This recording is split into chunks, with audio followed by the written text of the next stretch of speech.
Hello and welcome to the CIFF45 Streams Roundtable series. I'm Amanda Rabinowitz, the host of 89.7 WKSU FM's Morning Edition. And on behalf of the Cleveland International Film Festival, we want to give special thanks to PNC for sponsoring our Filmmaker Conversations content throughout the festival. On today's Roundtable episode, we'll be joined by filmmakers from the documentaries Bring It Home and The Place That Makes Us, two films centered around stories from the Mahoning Valley. And I'd like to introduce our guests, first from Bring It Home, the director, producer, cinematographer, editor, Kriss, film subjects, Tiffany and Tom Davis, the main couple whose story is told in Bring It Home, and Dave Green, the former union president of Local 1112.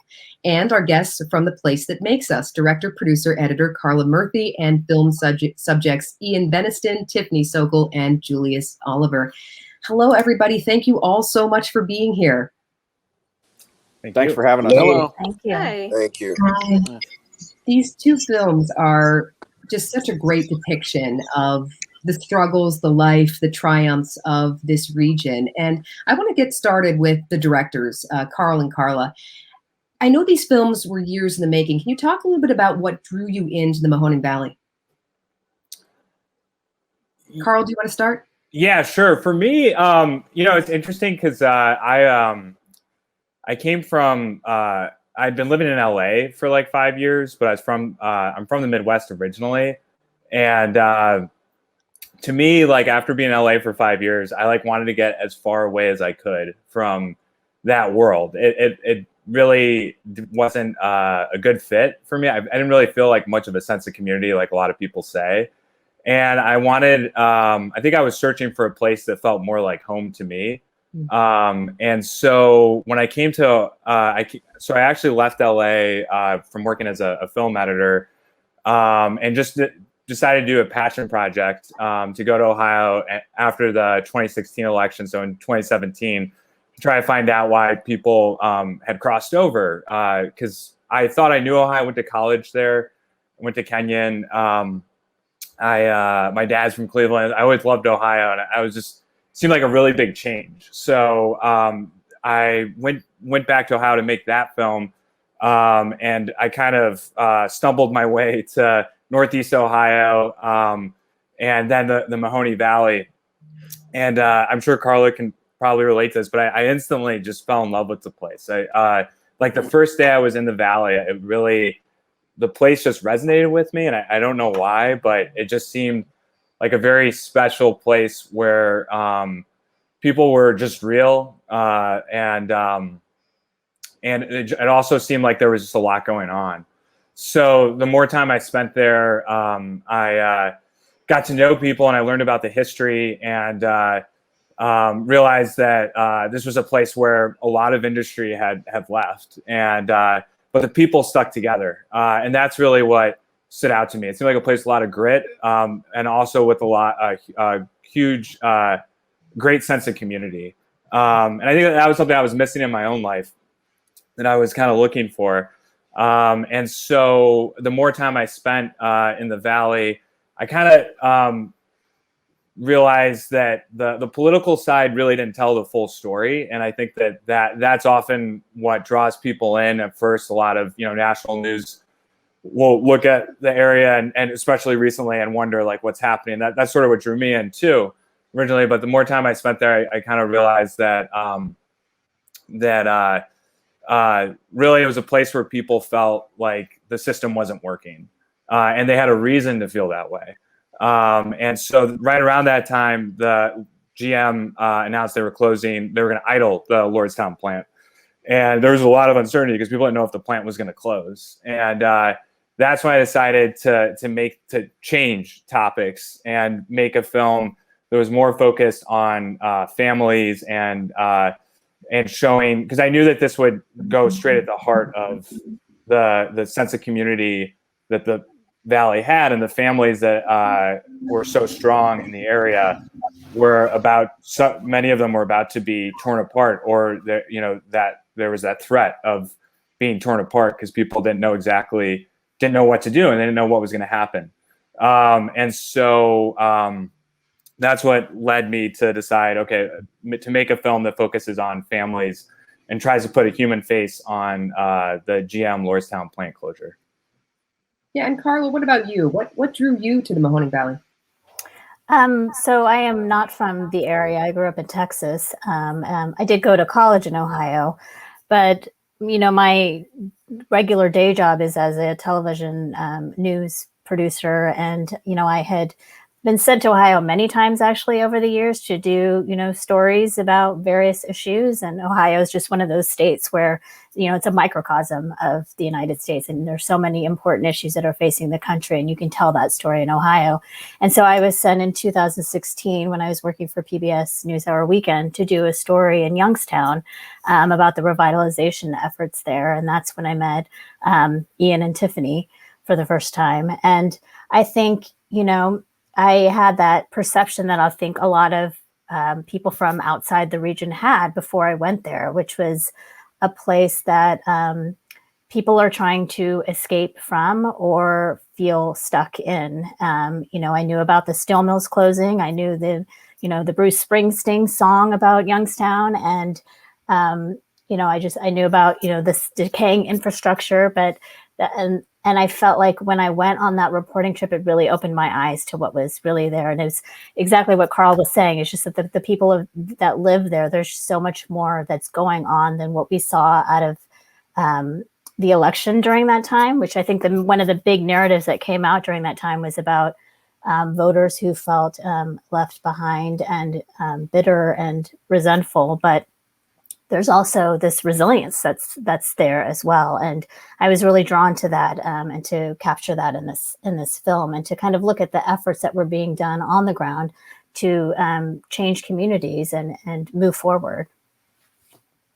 Yeah, you both of you mentioned that both of these stories are really centered on issues that are just mired in statistics and news headlines and facts and figures, and you tried to really reveal the lives in the Mahoning Valley affected by the plant closing and the blight in Youngstown.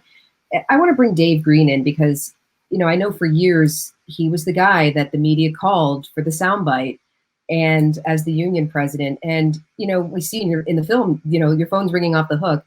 We never really got to see or know inside of your life, which is what the film shows. So can you talk a little bit about, the experience of letting this film crew into your life and, meetings with employees, things that we never saw? Yeah, sure, Amanda. And thanks for moderating it. I listen to your voice regularly on the radio, and it's good to hear here today. Yeah, and to say Karl wasn't kind of a pain in the rear at sometimes. He's done a great job. I watched the thing last night. I did, the Bring It Home on the big screen, and it was amazing to watch. I was really overwhelmed by how well it was put together. Yeah, for me, you got to put your personal self aside when you're in a role of leadership, as I was for the 15 months in Lordstown as the president there at 11-12. And, I had a little experience because I had served in that position as president at 17-14 for 6 years. And we went through, the bankruptcy and everything like that. So I understood how people were going to feel, the challenges that they were going to have. And so, I asked for the job and I got it. And, I wouldn't take it back for anything. It was a stressful, difficult period in my personal life. But I think I tried to help people. My whole goal in there was trying to help others get through this challenging time and making sure that I could get them the best information I could, which really wasn't all that clear at the time. But yeah, it took a little bit of a toll. I feel fortunate that I'm 2.5 hours away from my daughter in Cincinnati. But I definitely miss my hometown, Youngstown, Ohio, and I want to get back there. I'm just waiting to retire and try to get back home. And is that coming soon? But 3.5 years. Okay, so, counting down. Counting down, yeah. Tiffany and Tom Davis, you two, your story was so moving and Bring It Home. And I really want to hear an update on how your lives are going. I'm sure so many people are wondering how you and your family are doing. Well, do you want me to Go ahead. start? Yeah, go ahead. Really, we're still in the throes of this. I feel that it's still very stressful and pressing and scary. We still haven't figured things out. We still don't know where we will end up. And for right now, Tom lives 8 hours away. I'm here raising the kids. I still live with my mother-in-law, and we're still trying to make decisions. There is no right one. And that's really hard. Yeah. Tom? Yeah. Yeah, driving every weekend to go back and see her and the kids. Whether they stay there or they come down here, it's a bad decision either way.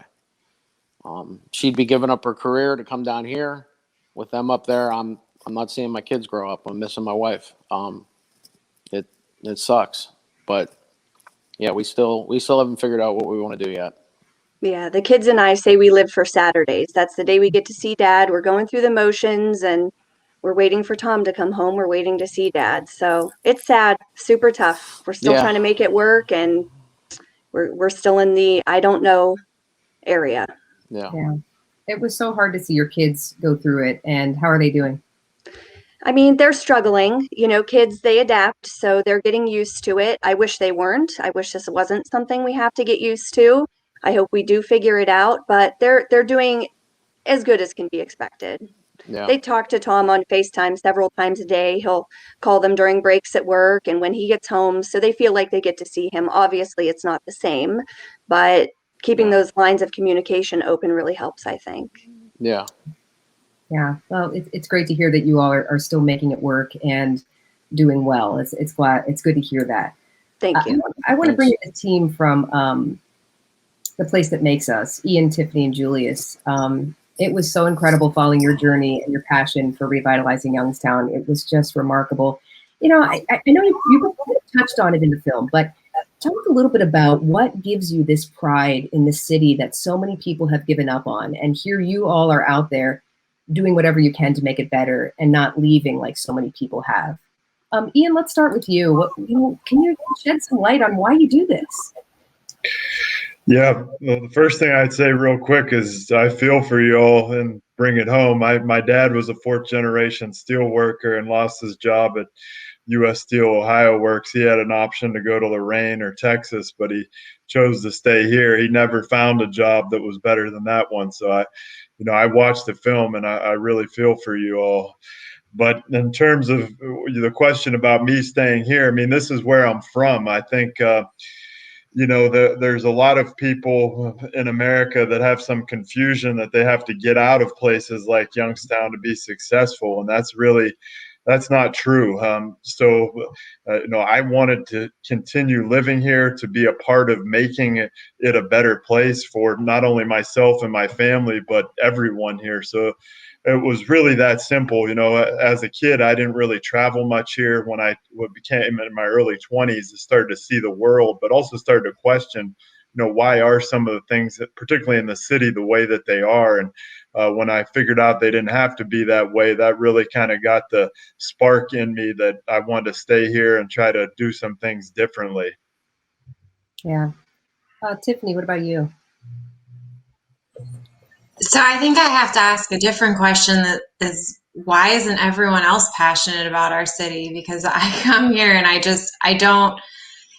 So I guess I should start with a little bit of my upbringing. So I was actually raised in the suburb of Austintown, which is just west of Youngstown, but right on the city border.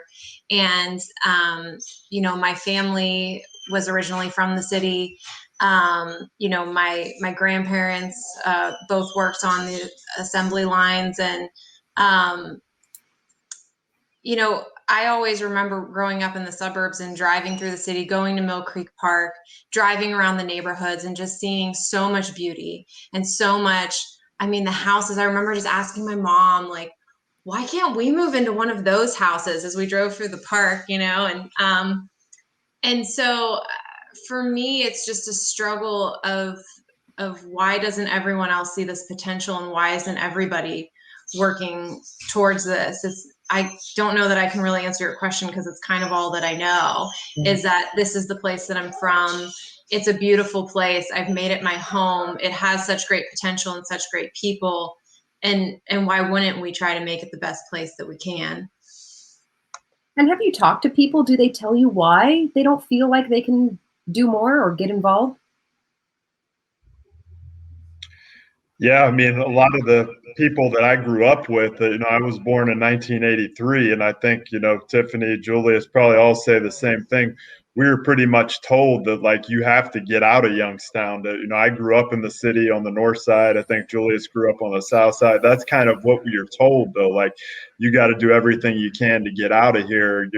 You're just not going to do well. So, and suffice to say, every one of my friends that I grew up with from the north side of Youngstown that went to college, I'm the sole individual that lives here. So I think that's begun to change recently with younger people. But, I think there was, as things kind of fell apart there in the 80s, 90s, there was a generation of us where that was something that was imposed upon us, like, get out of here if you can.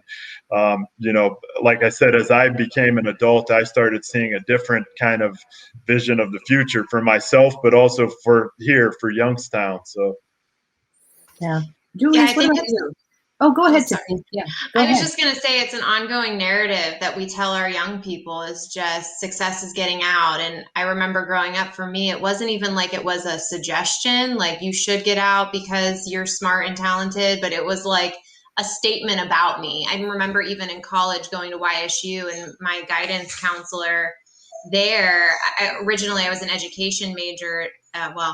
One of my majors was education that I went through while I was trying to figure out my life. And I remember being concerned about getting licensed in Ohio, and the counselor just said, I looked at your grades and stuff. You're really talented. You don't even need to worry about that because you're not going to stay here. So it's not even just like suggested you'll be more successful if you leave here, but basically if you stay, you're a failure.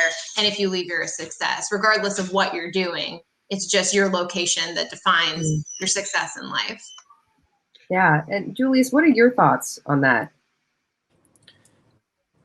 Yeah, I shared both what Ian and Tiffany said. You've always been taught growing up, like, you got to get out of here, you got to escape. Particularly in the areas of the city where I grew up. My father moved us to a part of town on the south side where we were trying to escape the crack epidemic in the 80s, and we moved up the hill to a nice, beautiful suburban type of neighborhood up on the upper south side, close to Midlothian, and the crack epidemic followed us. So it's like, okay, you got to go to school, get good grades, be the best you can be, and get out of here because it's just going to get worse.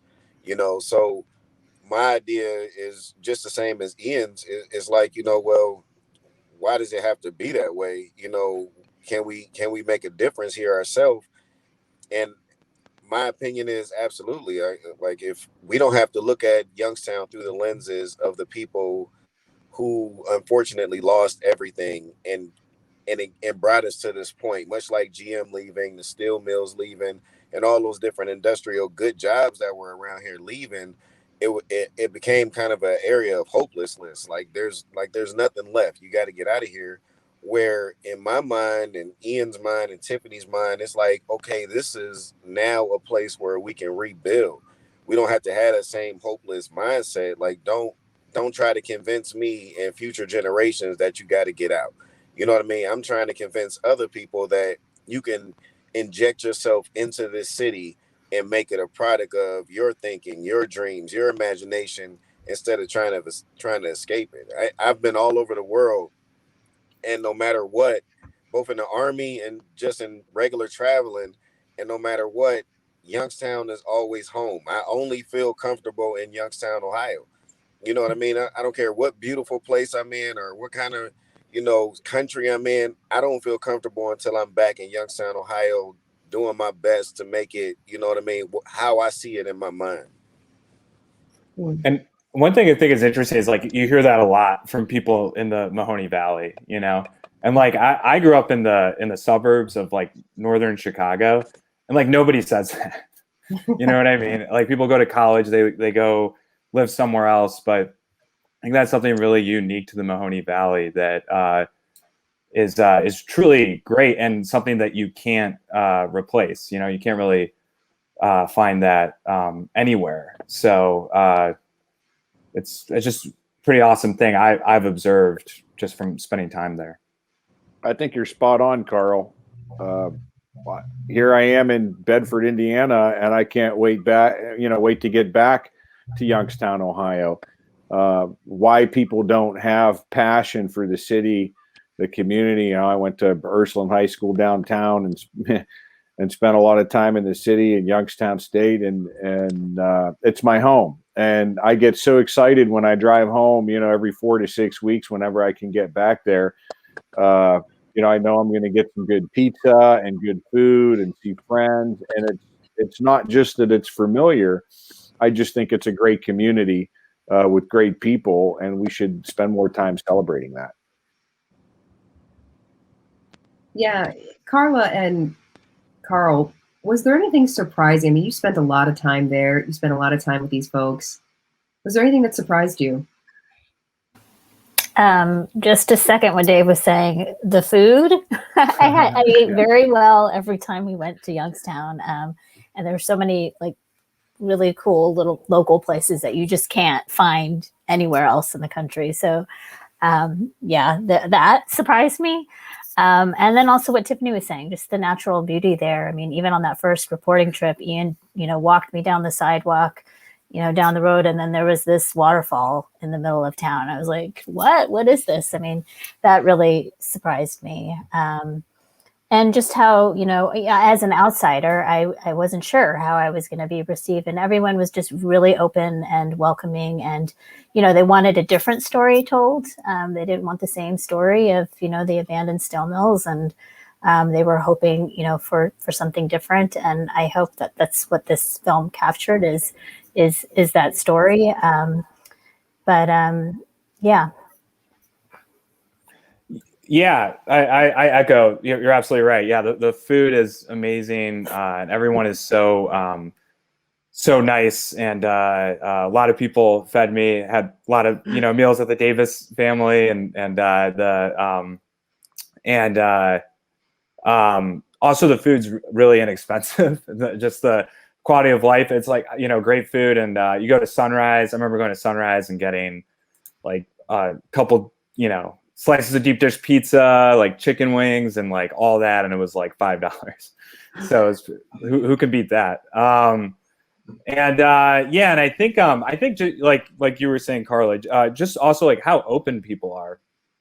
I mean, where I grew up, people like hide a lot of things. There's people put on a facade, and I really don't feel that way in the Mahoning Valley. A lot of people just kind of show you who they are and tell you what they're thinking and how they feel, and it's really refreshing. It kind of makes me feel more comfortable being myself, because you don't feel like you have to hide as much when you're there. And I think that's part of the reason why, like everyone's been saying, why the Mahoning Valley really has this feeling of like home, or sense of feeling of home that you can't really find anywhere else. Because I think people are very, very welcoming. And that was surprising to me, because I think when I got there, I was like, I wasn't sure how I'd be received, especially being from LA. I'm not from LA originally, but telling people I'm from LA, I'm here to make a movie, and people were like, great, and more than happy to talk. So that was surprising. And I've been to other parts of Ohio that are not like that are like the exact opposite. Yeah. I'm so curious to hear from, Tom and Tiffany Davis and perhaps Dave Green just about, what's been going on with General Motors in the Mahoning Valley, this electric truck startup. That's really a lot of questions about whether it's viable or not. The LG Chem plant that's being built to make electric car batteries. What are your thoughts about what's taking shape in the place of what was once there? Tom, well, I can say, yeah, go ahead. Go ahead. We have a lot of questions, uncertainty. We're feeling misled and scared again. It's bringing up old feelings of, nerves and fear because we're thinking, well, maybe something will come into our community and this will help us, to thrive. But then we're hearing news reports that maybe things aren't what they seem. And obviously that leads to a lot of fear in our community. Yeah. We want to know what's going on. Yeah, it's Tom? just, I don't know. Just the whole thing's too fishy. You sell a place to a business that, and you offer to give them money to sell it to them. It's just, I don't know. It's like I'm selling a car in my front yard, and I want 10 grand for it, and someone wants to buy it off of me, and I'm like, okay, well, yeah, I want 10 grand, but I'll give you 2 grand to buy it. It's just, I don't know. It was way too fishy. Like Tiffany said, I got too many questions too that are unanswered. The battery plant, I think it's a great thing for the area.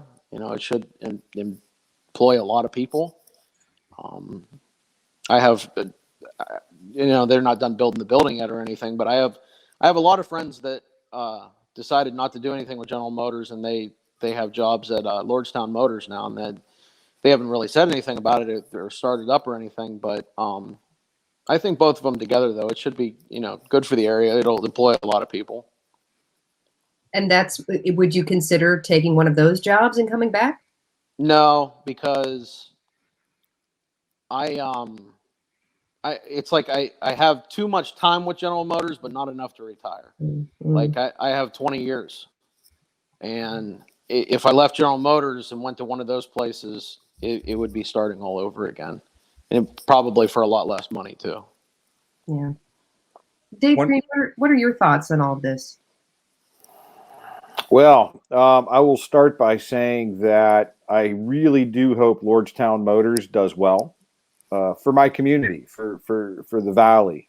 The LG battery, GM battery plant, same thing. I want it to be a success. But at the same time, I mean, it seems like GM has had this stuff all planned out. Like we got, the wool pulling over our eyes, so to speak. And I look, I'm not the only one that feels this way. I know the company screwed us, right? When they unallocated that plant, what they did was skirt the obligations from our contract. They didn't come out and say they were closing it. They unallocated it. So Tom, myself, and everybody who left didn't get the same amount of money they should have gotten. We should have gotten twice as much as we got. We should have been able to retire through an MSR. And that those issues are still held up in arbitration. It seemed like, I think we really got a lot of national attention. The story seemed to resonate with people. Obviously President Trump coming in and don't sell your houses, and then a year later everyone's selling their houses. It was a political thing, and it was kind of used to stir the pot a little bit. So maybe they slapped this thing together at that point and said, hey, well, let's make it look like we did something great, and we'll get this, Lordstown Motors in there. I mean, if you do research and you look at Steve Burns, and he's a nice guy, let's talk to him, but a lot of failures getting to where he is today. Hopefully he's learned through those failures, because that's the only way we can get better. So I'm not wishing the guy bad in any way. I hope that it's a success, but the track record behind it doesn't look great. So I guess my personal opinion is GM, in a matter of years, 2 to 3, is going to come in and take the assembly plant back over, because they loaned them $70 million or 75 and then sold it to them for, $40 million, which was not even the cost of the robots that were in the plant, and they kept everything. So it's really going to be interesting to see how this plays out. And I know myself personally, I feel like I was screwed. And I think that there's a lot of other UAW, Lordstown GM folks that feel the same way.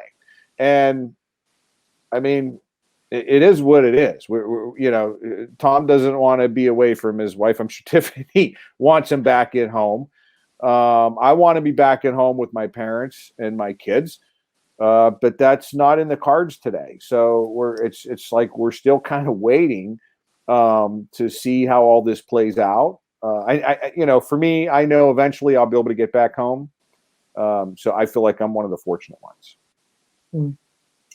It was interesting for me from an outsider's perspective, to see this all play out, because I didn't know the union or local 112 or Tiffany or Tom or Dave, and everyone kind of said something fishy was going on from the beginning, that they felt like that it was just weird to sell a huge auto plant to a startup with no track record.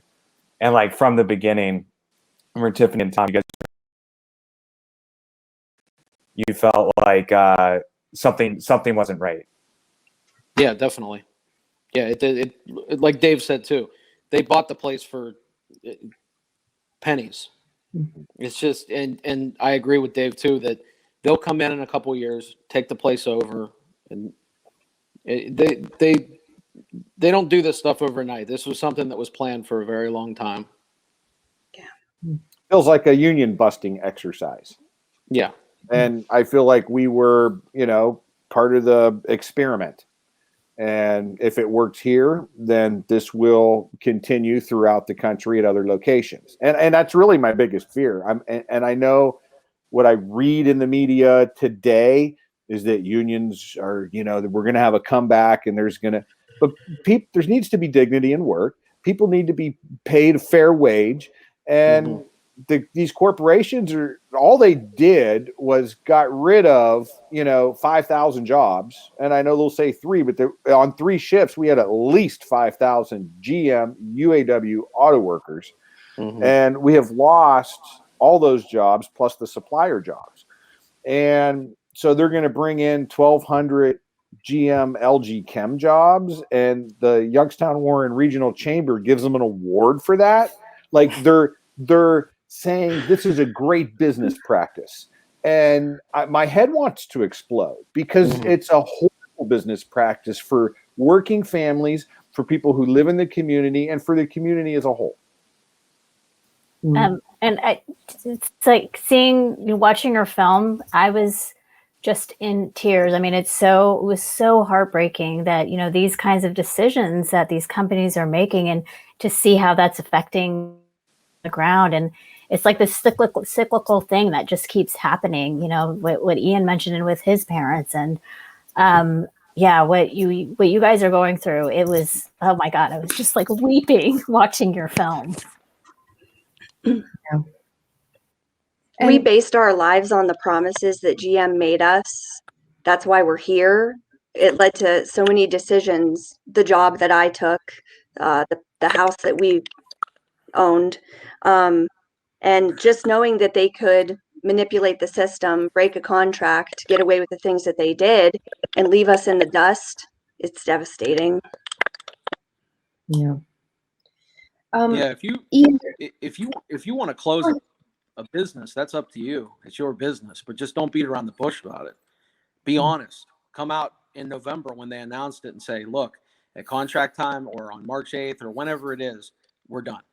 You guys will no longer be working here. If they would have told us that from the get-go, I would have understood it a little bit more, but not dragging your feet about it. I think that was one of the misrepresentations of the Midwest that has changed in my mind from making this film, is especially now with the EV industry and this idea of new industry in tech. I think there's this myth that people in the Midwest aren't able to adapt to new technology, and that's why they're getting left behind. But when you see things that are what's happening now with GM, a lot of corporations I think have played games in the Midwest and with blue collar workers and within manufacturing to make it appear that way, when in truth that they're like actually opening up factories offshore. They're just really kind of looking for cheaper labor. Like, those jobs are still there. They just want to pay people less. And I think that, and you can't blame people for being angry about that. And like, we need to do something about that, you know? And so until I came to Ohio, until I came to Mahoning Valley and saw what happened with GM Lordstown, I didn't really fully understand that. But I feel like that's happening all the time. Yeah. And, you know, in terms of the revitalization efforts, for Ian and Tiffany and Julius, Ian, you touched on something during the film that I was thinking the entire time, which is, you know, it's hard not to get overwhelmed and think we're never going to do any, you know, how can I make any progress here, being one person or one small group? How do the three of you overcome that feeling of this problem is bigger than me and I can't fix it? Ian, how do you deal with that feeling? I deal with the feeling by just knowing that it's a long, slow, incremental slog, and you know, the motivation for me is in what we do accomplish. You know, I think there's some of these systems, these corporate multinational systems that, you know, are beyond what I'm going to solve on my own, and are for a bigger collective. But there are things we can do here in our city, no matter what our federal or other policies that allow some of these other things to happen are. And, you know, that's really what my focus is on the work here, that's tangible and that I can see directly impacting people's lives. You know, it is tough in that it is overwhelming, but I think the beauty of it all for me is it's still something we're able to see real change, not just in the physical environment, but even if you watch the film in people's lives. Someone, you know, where we highlight Bernie, who was in housing counseling and lived in low quality housing and is able to move into a renovated house. I mean, that's life changing for someone. So that's the type of thing that keeps me going and wanting to do more, and why I'm still sitting in my office right now. And, you know, I was here at 6:30 in the morning. So that's what does it for me. Yeah. Tiffany, what about you? I mean, I think that we have enough work to do that it's kind of a waste of time to sit around dwelling on all the things that we can't do. And that's something that I'm saying that as someone who's preaching it to myself, because Ian has to tell me that rather often. I get stuck in, you know, I watch the news and I see what other people are doing and doing poorly, and I get frustrated, and he's just like, why? Like, you can't control it, right? So for me, it's really just trying to focus on what can I do? How many people can I bring along with me and empower to do more of it? And for me personally, a lot of prayer, because I know a lot of things are outside of my control. So I just try to focus on what I can do and being empowered to do as much of it as I can and let the other things go. Yeah, and Julius, what about you? What kind of impact do you think you can make? It's funny you asked the question now, because I just literally pulled up my house that I'm building in Youngstown. Wow. And that's really my idea of it. You know what I mean? I was in the military for 6 years, and my drill sergeant, they wore a patch that said "Follow me," and our drill sergeants made the Army seem like it was the easiest thing in the world to them. But for us as new recruits in the Army, it was the hardest thing in the world. It was like, we got to run 8 miles every morning. Like, how many push-ups you want me to do? But that patch for that drill sergeant said, "Follow me," and he led by example. So for me, even though maybe not in my lifetime, I might not see all the fruits of our labor, Ian and Tiffany and you know, YNDC and what I'm doing, but someday everything that we doing is gonna cause a new generation to be like, nah, Youngstown ain't what they was talking about 10 years ago, 20 years ago. You know, some people came along and they showed us exactly what we can do, what we capable of, what we can achieve together. And I think that's what it's about. It's about showing people what they can do, becoming the community again, and driving that love back into the Mahoning Valley to say, you know, we better than this. You know, we're starting to run out of time, but I wanted to hear from maybe each person what you're hoping audiences take from these films. And particularly, maybe audiences here in your own communities who will be tuning in as part of the Cleveland International Film Festival. What do you want people to know here about what they're watching and what they're taking in? I don't know who wants to start. Maybe we'll start with the filmmakers. Karla, do you want to go first? Yeah, sure. I think I would say that I hope that people watch the film and feel like they have more of a human understanding of what that plant closing, what it felt like, and what it meant to the families that had to go through this. And I also hope that people question whether or not it needed to happen. Mm. And if this was part of a plan, is there any way that GM could be held accountable for if that was the case? And we'll stay with Bring It Home. Tom and Tiffany Davis, what are you two hoping people take from this? I hope that people remember that, or that they realize that it's not just my family who is experiencing this. We have many families that are torn apart. We hope that they don't feel that the focus has just been on us. It's trying to tell the story of all of us.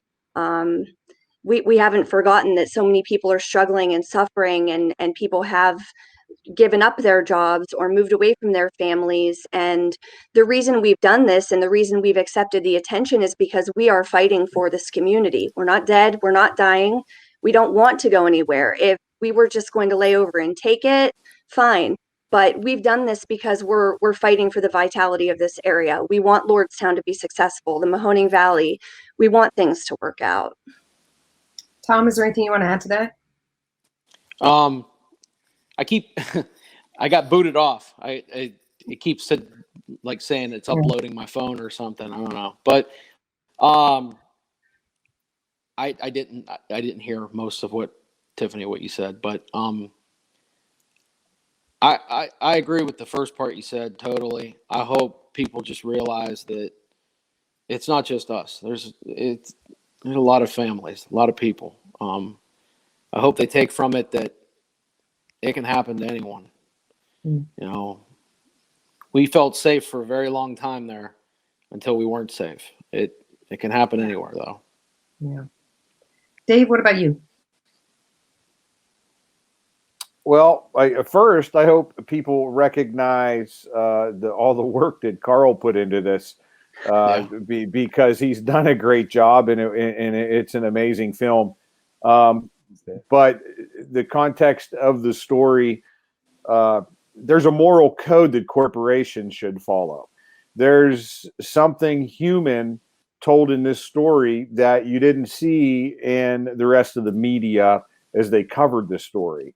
And I think that's what should resonate with people. I'm hoping that it does, that people recognize that, this is the cost. This is the cost of making a few more dollars. And, of corporations that make billions of dollars in profits, that, the moral code and the cost to the people, just that it's overwhelming, and it's priceless.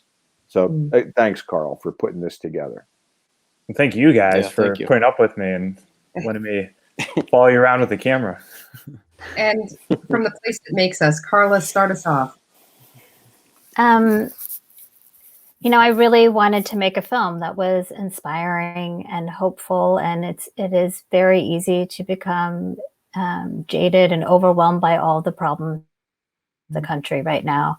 And I really just wanted to shed light on the work that is being done in communities that the rest of the country might have a different perception of and considers sort of the flyover area. And, there are real people who are doing amazing work and are putting in the long hours and are dedicated to improving their towns. And and I want to inspire people to look in their own communities and see what they can do as well, and what they can do to improve the lives of their neighbors.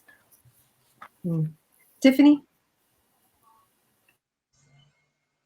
Yeah, I think for me, it's, certainly neighborhood revitalization is my job, but I hope that what people see in the film, and especially after letting Karla follow us around in our houses and with our families and whatnot, is that, it's the kind of change that we've seen happen in Youngstown and that we're actively working on is not the result of us waiting on the government to come and fix it. It's not a result of just some program, and the continued work and the ultimate success of our work is not going to be because we developed the perfect program to do it, but it's really about people living a lifestyle of loving their neighbors and caring about what's going on in their communities. And I hope that people see from the film that this isn't just that, Julius and Ian and I get up and go to work every day, and because Julius is a council person and Ian and I work for YNDC, that it's our job, but really, like, our whole lives are consumed by this and consumed by seeing positive change in our community and seeing everyone become good neighbors so that we can thrive as a community. Ian? Yeah, I would say that, it's all heavy stuff, and I hope people are agitated, because Bring It Home really, that's the introduction of the place that makes us, showing the steel mills closed. I mean, U.S. Steel was profitable when they closed Ohio Works. So like Dave said, it's really just about corporations extracting and using people. And, that manifests itself in the physical environment in Youngstown. Our organization wouldn't need to exist if it weren't for the corporate practices of all of these corporations. So, it really gets me fired up, and I really wish that more Americans would see it. But in terms of the place that makes us in our work, I also hope that people see that, there are people here still fighting, and they're even like Tiffany and Tom and Bring It Home. There's people here that love where they're from, and they shouldn't have to move just for go work at another factory. We should be able to create that opportunity here for ourselves and make our city and our region all that we want it to be, not for someone sitting in a boardroom 1,000 miles away. So, I really hope that Americans can watch both of these things and see what people go through, and not only in their life, but how that takes a real physical toll in every sense of the word on the cities and the regions where these places are. And perhaps we'll start to think about our economy in this country a little bit different. And Julius, final thoughts from you about what you hope people take from your film. I hope people take from this that everything basically goes back to politics and corporations, politics and business. You know what I mean? And what I mean by that is, from being inside politics, you see how things work, and you see how most politicians are geared towards corporations and business, and not towards the people that are affected by those businesses. So in Youngstown's case, I think people have to understand that they can't, it's like Tiffany said, you can't wait on government. You can't wait on politicians. You got to set the narrative yourself. And I think that this film basically shows people that regular people can make a huge difference in the city that they're in. You can set your own narrative. You can be your own leader, and you gotta hold the people that's in charge accountable. If you sit back and you let people run things for you and you don't have any input, they're going to think they're doing a good job. And you can't let that happen, because that's where you get GM leaving. That's where you get Ford moving, plants to Mexico. That's when you get your city and your neighborhoods just starting to look horrible, because the people in charge forgot about you and you stayed quiet. So I hope people take away from this film that you can be a regular Joe Schmo in your neighborhood and make enough noise to not only change your neighborhood, but hold the people accountable that's in charge. And I hope that's what people start taking that power back into themselves and start making a difference. This has been such a wonderful conversation, and I want to thank our special guest and our audience for joining us for today's roundtable episode. We wouldn't be here without your ongoing support to bring film home. Thank you all so much for being here and for being a part of these films and creating them, and they're truly wonderful. So thank you all. Thank you. Thank you for your moderation. Thank you. Amanda. Thank you. Thank you for having me.